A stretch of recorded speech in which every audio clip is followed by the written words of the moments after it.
स्वागत है आपका हमारे YouTube चैनल पे। आई होप आप सभी अच्छे होंगे, खुशहाल होंगे और पढ़ाई भी कर रहे होंगे। जैसा कि आपने थंबनेल तो देख ही लिया होगा, हाउ टू स्टडी हिस्ट्री। तो आज हम ये बात करेंगे कि हिस्ट्री को कैसे पढ़ना है, क्योंकि मैं भी बहुत सालों से ऑफलाइन क्लासेस ले रहा हूँ और मुझे पता है कि बच्चों को कहाँ प्रॉब्लम होता है और क्या प्रॉब्लम होता है। लेकिन उससे पहले मैं आपसे दो क्वेश्चन करना चाहूंगा और आपको बताना होगा कि आप उसमें से किस कैटेगरी में आते हो। एक तो वैसे बच्चे होते हैं जो कि पूरे साल एक प्रॉपर प्लानिंग करके पढ़ते हैं, और एक बच्चे वो होते हैं जो कि एग्जाम से एक वीक पहले स्टार्ट करते हैं। लेकिन जो पूरे साल बेटा प्लानिंग करके पढ़ते हैं वही टॉप करते हैं, वही अच्छे मार्क्स लाते हैं। और जो वीक पहले, 1 वीक पहले, 2 वीक पहले जो स्टार्ट करते हैं पढ़ना, बेटा पास हो जाते हैं, 70-80% आ भी जाता है, लेकिन वो अच्छा नहीं है। बात समझ में आ रही है? क्योंकि एक ही बार टू मच प्रेशर लेके किसी भी काम को करना बेटा अच्छी बात नहीं है। बात समझ में आ रही है? तो आप किस कैटेगरी में आते हैं पहले मुझे वो बता दो, और फिर हम लोग बात करेंगे कि भाई क्या करें, कैसे पढ़े कि हिस्ट्री आपका बहुत अच्छा हो जाए और आपको उसमें मजा भी आए। समझ में नहीं आ रहा है? होता क्या है कि आप एक ही बार सब कुछ लेके बैठ जाते हो, सब कुछ एक ही बार पढ़ना चाहते हो और समझते हो कि यार हम बस आज समझ ही लेंगे। अरे भैया, जब हिस्ट्री की बात करोगे, जब सोशल साइंस की बात करोगे, फर्स्ट चैप्टर उठा लेते the rise of nationalism in Europe, बेटा वो आपसे कहीं लिंक ही नहीं करता है। वो कहाँ यूरोप की बात करो, ऐसे ऐसे नाम है, ऐसे ऐसे जगहों प्लेसेस के नाम है, ऐसे ऐसे लोग हैं, ऐसे उनके कल्चर जो कि हमसे उनका कल्चर एकदम टोटली अलग है। अब उस कल्चर को आप जब अपने आप से थोड़ा कनेक्ट करने की कोशिश करोगे, फिर आपको समझ में आने का, अदरवाइज नहीं समझ में आएगा। तो वो सारी चीजों को कैसे हम लोग अपने से कनेक्ट करके, और कैसे उसको आप कह सकते हो कि कनेक्ट करके शॉर्ट करके हम पढ़े, क्या करें, कौन सी स्ट्रैटेजी फॉलो करें कि वो सारी चीजें हमारे लिए आसान हो जाए और हम बेहतर अच्छा मार्क्स लेके आ सके। तो वही हम आज इस वीडियो में बात करने वाले। चलिए शुरू करते हैं। सबसे पहला जो आपको करना है काम, वो क्या काम करना है? Understand the syllabus. तो आप कहोगे क्या सर मैं सिलेबस नहीं पढ़ता हूं, कि ऐसे ही मैं पढ़ के आ जाता हूं? नहीं, first read the syllabus carefully. पहले आप सिलेबस देखो भाई, सोशल साइंस है तो उसका सिलेबस क्या है, मैथ्स है उसका सिलेबस क्या है, साइंस है उसका सिलेबस क्या है, लैंग्वेज है उसका सिलेबस क्या है, पहले पता कर लो। फिर find out which topic are important and what you have to study. वो बताओ कि इंपॉर्टेंट क्या है सर, और हमें क्या पढ़ना चाहिए, वो सब कुछ हम बताएंगे इस चैनल पे। ठीक है, हमारे साथ रहोगे तो सब सीखोगे। आई बात समझ में? फर्स्ट पॉइंट क्या करना है? Yes. Second, start with NCERT. बेटा हमारी बात सुनने की भी जरूरत नहीं है। हाँ? क्या सुनने की जरूरत है? एनसीईआरटी की बात सुनने की जरूरत है। एनसीईआरटी चाचा क्या कह रहे हैं उनकी बात सुननी पड़ेगी। क्या कह रहा है? फॉर क्लासेस 6 to 12, आप किसी भी क्लास में हो, 6 हो, 7 हो, 8, 9, 10, 11, 12, आप किसी भी क्लासेस में हो, एनसीईआरटी को थ्रोली आपको पढ़ना पड़ेगा। फिर क्या कह रहा है? These are the your base. ये जो बुक है बेटा, ये बेस है आपका, बेस। समझ रहे हो? थर्ड क्या करा? Make notes. नोट्स सर हमारा तो दूर दूर तक रिलेशन नहीं है नोट से। नोट्स कौन बनाता है सर? हम तो बस बिजी रहते हैं सोशल मीडिया पे, बनाना पड़ेगा। Make short notes and point wise note. मैं बोलता हूँ बच्चों को, मैं भी ऑफलाइन क्लासेस लेता हूँ, मैं बच्चों को बोलता हूँ बेटा नोट्स बना लो। मैंने कोई टॉपिक एक्सप्लेन किया, बोलता हूँ नोट्स बनाओ। मैं देखना चाहता हूँ बच्चे नोट्स कैसे बनाते। वो क्या करते पता है? सारे टॉपिक उठा के छाप देते। अबे छापने को थोड़ी ना कहा था, नोट्स बनाने के लिए कहा था। पॉइंट वाइज लिखो। आपको जो टॉपिक, जो पॉइंट्स इजी दिख रहे हैं उसको लिखो, पॉइंट्स बनाओ।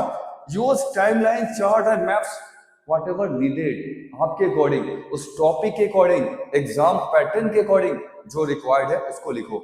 नेक्स्ट क्या करा? Make timelines and charts. मतलब क्या है देखो, वो भी लिखो। Note down all the important dates in order. Order wise लिखिए। 15th सेंचुरी में क्या हुआ, 16th सेंचुरी में क्या हुआ, 17, 18, 19। अब क्या सब उसमें इतने सारे डेट सब लिखना है? नहीं नहीं, इंपॉर्टेंट डेट्स लिखिए। पूछिए अपने टीचर्स को इंपॉर्टेंट डेट्स क्या है, हम तो बताएंगे इस चैनल पे। समझ में आ रही बात? हमारे साथ रहोगे तो सब सीखोगे। बात समझ में आ रही? तो आपको क्या करना? इंपॉर्टेंट डेट्स लिखना है। ठीक है, और this will help you to remember easy. जब लाइन वाइज लिखोगे, समझ में नहीं आ रहा है तो आपको समझने में भी आसानी होगा। ऑर्डर वाइज लिखोगे तो आपको समझने में आसानी होगा। नेक्स्ट क्या कह रहा है? Revise regularly. रिवाइज की बात करते हो, दूर दूर तक रिलेशन नहीं है हमारा। हम रिवाइज कर ले तो हम टॉप कर जाए सर? हमें तो टॉप ही नहीं करना, हमें तो बस चैटिंग करना है, इंस्टा पे जाना है, व्हाट्सएप पे जाना है, दोस्तों से मिलना है, ये काम करना है, इसमें टाइम हमको वेस्ट करना है। रिवाइज कौन करता है? करना पड़ेगा। अच्छे मार्क्स चाहिए, पेरेंट्स के पैसे बचाना है, अपना फ्यूचर सिक्योर करना है, और अच्छे अच्छे समझ रहे हो ना, चाहिए पढ़ना पड़ेगा। समझ में आ रहा है? उसके लिए ही पढ़ना पड़ेगा। Revise regularly, revise in a fix away, fix time कर लो भैया। डेट डेट डेट नहीं, डेज डेज और टाइम फिक्स कर लो। भैया इस दिन में ये सब्जेक्ट हमें रिवाइज करना पड़ेगा। Revise revising again and again strength your memory. भैया जब रिवाइज करोगे, बार बार पढ़ोगे, आपकी मेमोरी बहुत ही ज्यादा स्ट्रांग हो जाएगी। हर चीज आपको याद होना शुरू हो जाएगा। जैसे और भी सारी चीजें याद रखते हो वो भी याद रहेगी। बात समझ में आ रही? कब उसने क्या कहा था याद है, हाँ या ना? कब उसने क्या मांगा था याद है? पढ़ाई याद नहीं होता है, करना पड़ेगा बेटा, करना पड़ेगा। Practice question. अब कौन सा क्वेश्चन प्रैक्टिस करें सर? किसका पूछा हुआ क्वेश्चन प्रैक्टिस करें? सुनो इधर, solve previous year question paper. आप previous year question paper solve करो। आप क्या करते हो, एग्जाम में 2 दिन पहले बैठते हो, सारा पोथी लेके बैठ जाते हो। भैया अब सर हो ही नहीं रहा, कहाँ से होगा? एक बार में कहाँ से होगा बेटा? पूरा साल तो बस एंजॉय कर रहे थे, हाँ या ना? इंस्टा पे जा रहे थे, व्हाट्सएप पे जा रहे थे, बाहर घूमने जा रहे थे, कहाँ से होगा? Solve previous year question paper, this will help you to understand the exam pattern. जब previous year question paper solve करोगे तो आपको एग्जाम पैटर्न पता चलेगा कि भाई एग्जामिनर कहाँ से क्या पूछता है। समझ में आ रहा नहीं आ रहा है? हम लोग तो चिल्ला चिल्ला के बताते हैं भैया ये इंपॉर्टेंट है, ये डेट इंपॉर्टेंट है, ये टॉपिक इंपॉर्टेंट है, रिवाइज करो, लिखो। जो समझते हैं, जो समझते हैं, उनके 99 भी आते हैं।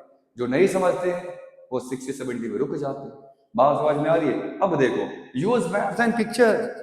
Use map and picture. Picture का मतलब कुछ और ना समझना, समझ रहे हो? तो look at the maps and pictures carefully and try to remember them. Carefully आपको क्या करना होगा? मैप को देखना होगा। समझ में आ रहा है? मैप को नहीं, मैप को देखना होगा। मैप को देखना शुरू कर दोगे बेटा, स्कूल से डिबार्ड कर दिए जाओगे। समझ रहे हो? तो ये 7 जो मैंने आपको स्टेप्स बताया है, अगर आप यूज करोगे भैया टॉपर बन जाओगे, टॉपर 1 नंबर में आ जाओगे। समझ रहे हो? और कुछ कीवर्ड सुन लो क्या कह रहे हैं। Regular revision leads to long term memory. चलिए, ये तो मैंने पहले बात कर लिया था। डेली स्टडी रूटीन क्या होनी चाहिए? कुछ बच्चे हैं ये पूछते हैं सर डेली रूटीन हमारा स्टडी बता दो सर। डेली रूटीन हमारा क्या होगा वो भी सुन लो बेटा। 1 to 2 आवर्स रीड एनसीईआरटी।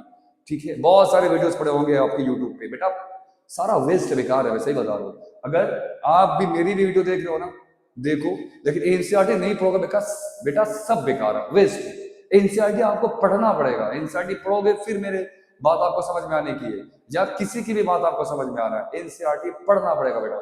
तो 1 to 2 hours read NCERT, time निकालना पड़ेगा। 30 to 45 minutes make notes and revision. जो आपने नोट्स बनाया है उसको रिवाइज कर लो।